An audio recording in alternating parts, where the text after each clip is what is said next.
Одбраната на двајцата осомничени за убиството на Никола Саздовски Саздо денеска ги доби доказите за свирепото претепување на младиот скопјанец, потврди за Алфа адвокатот Насер Рауфи.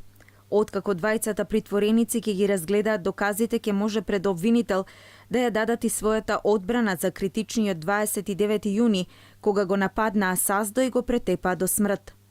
Сега се товарат за кривично дело убиство на свиреп начин. Досега со обвинителот имаат 2 средби, на кои се бранеле со молчење.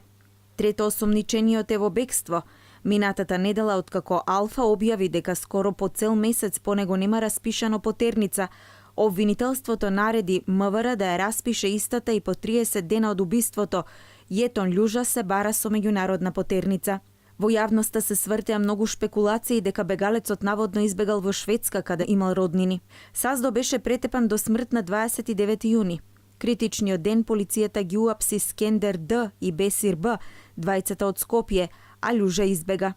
Осомничените прво се гонеа за кривично дело насилство со смртни последици, но по половина месец обвинителството го преквалификува делото во убиство на свиреп начин.